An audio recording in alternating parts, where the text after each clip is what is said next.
శ్రీమాత్రే నమ. జై గురు దత్తాత్రేయ నమ.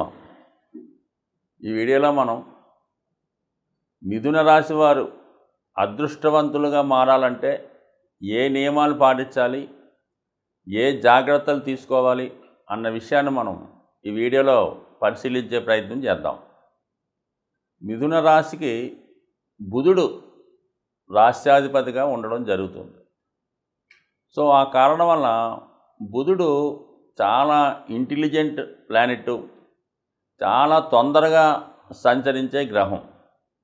అలాగే వీళ్ళు ఈ బుధగ్రహం ఏ రాశితో కలిస్తే, అంటే ఏ గ్రహంతో కలిస్తే ఆ గ్రహ ఫలితాలు ఇవ్వడం జరుగుతుంది. ఏ రాశిలో ఉంటే ఆ భావకారకత్వాలు తీసుకొని దానికి అనుగుణంగా యాక్ట్ చేయడం జరుగుతూ ఉంటుంది అన్నమాట. అందువలన ఏంటంటే ఈ బుధుడు రాష్ట్రాధిపతిగా కలిగినటువంటి ఈ మిథున రాశి వారు అనేక రకాల ఆలోచనలు చేస్తూ ఉంటారు. అంటే ముందుగా వీళ్ళు రాబోయే భవిష్యత్తుని ముందుగా ఊహిస్తూ ఉంటారు అన్నమాట. దానికి అనుగుణంగానే వీళ్ళు తొందరగా దాన్ని అనుసరిస్తూ జీవితంలో ముందుకెళ్ళిపోతూ ఉంటారు. ఇది రేడియో, టెలివిజను ఎలాగైతే డెవలప్ అయిందో వీళ్ళు ముందుగానే ఈ ల్యాండ్లైన్ నుంచి పేజీలని ఒక యంత్రం వచ్చింది, దాని తర్వాత సెల్ ఫోను, అందులో బాగా టెక్నాలజీ ఇలా పెరుగుతూ ఎప్పటికప్పుడు అప్డేట్ చేసుకుంటూ వెళ్ళిపోవడం వల్ల జీవితంలో చాలా తొందరగా ఎదిగే ప్రయత్నం చేస్తూ ఉంటారు అన్నమాట. ఎక్కడ ఒక చోట ఉద్యోగంలో స్థిరంగా ఉండే ప్రయత్నం చేయరు. ఒక 4 సంవత్సరాలు తప్పితే 5 సంవత్సరాలు మ్యాక్సిమం వీళ్ళు ఒక సంస్థలో ఉద్యోగం చేశారంటే అది 7 ఇయర్స్ చాలా ఎక్కువగా చేయడం జరుగుతూ ఉంటుంది.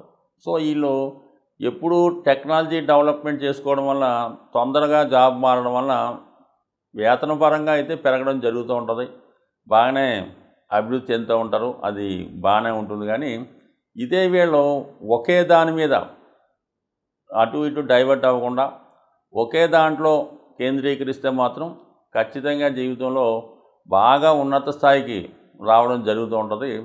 సో వీళ్ళకి అన్ని రంగాల్లో కూడా ఎంతో కొంత అనుభవం ఉంటుంది, మల్టిపుల్ టాలెంట్ కలిగి ఉంటారు. అలాగే ఏది కూడా పూర్తిగా దాని మీద సామర్థ్యం పట్టు సాధించలేకపోతుంటారు అన్నమాట. సో ఈ విధంగా వీళ్ళు జాగటం వల్ల అందుకే కొన్ని సందర్భాల్లో కాలానుగుణంగా వీళ్ళు చదువుకున్న దానికి కూడా సంబంధం లేని ఉద్యోగాలు చేయడం కూడా జరుగుతూ ఉంటుంది. వీళ్ళు ఏదైనా మొత్తం మీద శాస్త్ర విజ్ఞానాన్ని తొందరగా ఉపయోగించుకొని కాలానుగుణంగా మారే వ్యక్తులని చెప్పచ్చు. సో ఈ విధంగా వీళ్ళు జీవితంలో ముందుకెళ్ళే అవకాశం ఉంటుంది. మరి వీళ్ళ నక్షత్రాల గురించి మనం పరిశీలిస్తే ఇందులో ముఖ్యంగా మృగశిర నక్షత్రం ఉంటుంది. సో ఈ మృగశిర నక్షత్రం, ఆరుద్ర నక్షత్రం, పునర్వసు నక్షత్రం. మృగశిర నక్షత్రం ఈ కుజుడు దీనికి అధిపతి అవ్వడం వల్ల బుధ రాశిలో ఉండడం వల్ల ఏంటి వీళ్ళు నిరంతరం ఏదో కొత్త విషయాన్ని అన్వేషిస్తూనే ఉంటారు. సో అలాగే ఎంత వచ్చినా కూడా తృప్తి పడరు అన్నమాట. ఒక మంచి ఉద్యోగం వచ్చినా కూడా ఇంకా బెటర్ ఉద్యోగం కోసం ప్రయత్నం చేస్తూ ఉంటారు. ఆ విధంగా ఉంటుంది.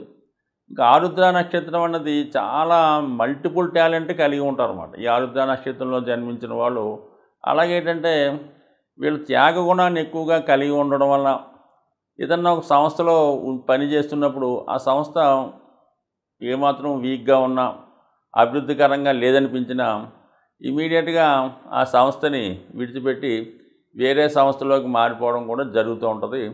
సో అయితే వీళ్ళు సంపాదించిన ధనాన్ని సద్వినియోగం చేస్తూ ఉంటారు, కానీ ఎక్కువగా స్థాయికి మించో రాబోయే ఆదాయాన్ని ముందుగానే ఊహిస్తూ ఎక్కువ ఇన్వెస్ట్మెంటు, ఎక్కువ ఖర్చు చేయడం వల్ల ఏదైనా అనుకోని విపత్కర పరిస్థితులు వచ్చినప్పుడు ఆర్థిక పరంగా చాలా సతమతం అవడం జరుగుతూ ఉంటుంది. అంటే ఫైనాన్షియల్ ప్లానింగు కొన్ని సందర్భాల్లో కరెక్ట్గా లేదని చెప్పొచ్చు. అందుకని వీళ్ళ జీవితంలో భవిష్యత్తులో మనకి లక్షల కోట్లు వస్తాయని ఊహించుకోకుండా ముందుగా ప్రస్తుతం ఉన్నటువంటి జీతానికి అనుగుణంగా బడ్జెట్ ప్లాన్ చేసుకుంటే రాబోయే సమయంలో ఇబ్బంది పడకుండా చాలా సజావుగా సాగే అవకాశం ఉంటుంది. కాబట్టి వీళ్ళు ఉన్నదాన్ని ప్రస్తుత ప్రజెంట్నే చూసుకోవాలి తప్ప మరి ఫ్యూచర్లో వచ్చేదాన్ని ముందుగా ఖర్చు పెట్టకుండా చూసుకుంటే మంచిది. సో ఏదైనా మొత్తం మీద వీళ్ళు ఎంత కష్టాన్నైనా ఎటువంటి విపత్తునైనా ఎదుర్కొనే శక్తి ఈ ఆరుద్ర నక్షత్ర జాతకులు ఉంటుంది. అయితే జీవితంలో ఖచ్చితంగా ఒక స్ట్రగుల్సమ్ పీరియడ్ చూడడం జరుగుతూ ఉంటుంది. మధ్యలో ఒకసారి అనుకోకుండా జాబ్ పోవడం, కొన్నాళ్ళ పాటు ఉద్యోగం లేకుండా ఉండడం. సో మళ్ళా గతంలో పోయిన ఉద్యోగం లాంటి తిరిగి రాకుండా కొంత ఇబ్బంది పడడం జరుగుతుంటుంది. కాబట్టి కొంతవరకు ఏంటంటే వీళ్ళు వచ్చినటువంటి ధనాన్ని కొంత సేవింగ్స్ రూపంలో పెట్టుకోవడం వల్ల ఇటువంటి విపత్కర పరిస్థితుల్లో ఆ ధనాన్ని ఉపయోగపడే అవకాశం ఉంటుంది. కాబట్టి చాలా వరకు ఫైనాన్స్ ప్లాన్ జాగ్రత్తగా వేసుకోండి. అయితే మాత్రం వీళ్ళ టాలెంట్ ఏదో ఉంటుంది కాబట్టి ఎటువంటి ప్యానిక్ స్థితిలో ఉన్నా, ఎంత కష్ట పరిస్థితిలో ఉన్నా సరే ఏదో ఒక పని చేసి వాళ్ళ జీవనోపాధి సాగించే అవకాశం ఉంది. కానీ జీవితంలో మాత్రం ఖచ్చితంగా ఒక ఫెను తుఫాను ఎదుర్కొన్న తర్వాత మాత్రమే జీవితంలో పైకి రావడం, అభివృద్ధి చెందడం, స్థిరపడడం జరుగుతూ ఉంటుంది. అంటే ఇది ఒక గుణపాఠంగా అయిన తర్వాత బాగుపడుతూ ఉంటారు.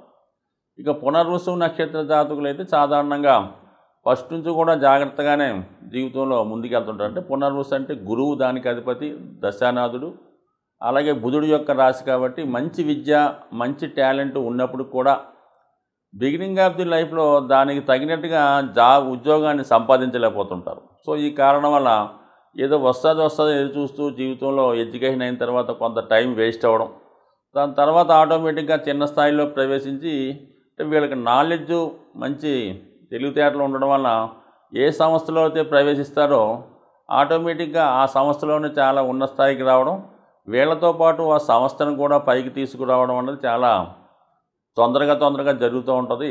సో ఏదైనా ఈ పునర్వసు నక్షత్ర జాతకులు వీళ్ళు ఎదుగుతూ, వీళ్ళు అభివృద్ధి చెందుతూ ఆ సంస్థను కూడా బాగా అభివృద్ధి చెందడం వల్ల మరి వీళ్ళని ఆ సంస్థ ఎప్పుడు వదులుకోలేకుండా జాగ్రత్తగా వీళ్ళని కాపాడుకుంటుంది. ఏదైనా పునర్వసు నక్షత్ర జాతకులు బిగినింగ్లో ఇబ్బంది పడినా తర్వాత చాలా జీవితంలో మంచి అభివృద్ధి సాధిస్తారు. జీవితంలో వీళ్ళు ఏది పోగొట్టుకున్నా తిరిగి సంపాదించుకునే ప్రయత్నం రావడం జరుగుతూ ఉంటుంది. సో వీళ్ళకి ఈ విధంగా ఉండడం వల్ల ఈ రాశి వారికి ఎక్కువగా కలిసి వచ్చే తారీఖులు అనుకుందాం చాలామంది అడుగుతుంటారు. కాబట్టి వీళ్ళకి 5వ తారీఖు బాగా కలిసి వస్తుంది. అంటే 5వ తారీఖు, 14వ తారీఖు, 23వ తారీఖు. అలాగే వీళ్ళకి ఆకుపచ్చ రంగు, లైట్ బ్లూ కలరు చాలా కలిసి వస్తుంటుంది. ఎక్కువగా వీళ్ళకి స్వదేశం కన్నా విదేశ ఉద్యోగాలు చాలా బాగుంటాయి.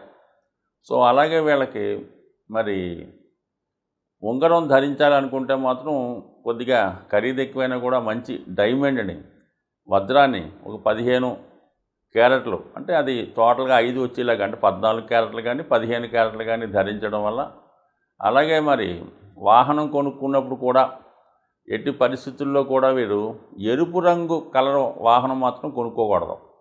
అలాగే బ్లూ కలర్ కానీ, గోల్డ్ షేడ్స్ కానీ, మిగతా ఏదన్నా పర్లేదు తప్ప రెడ్ మాత్రం వాహనంలో ఖచ్చితంగా అవాయిడ్ చేయాలి.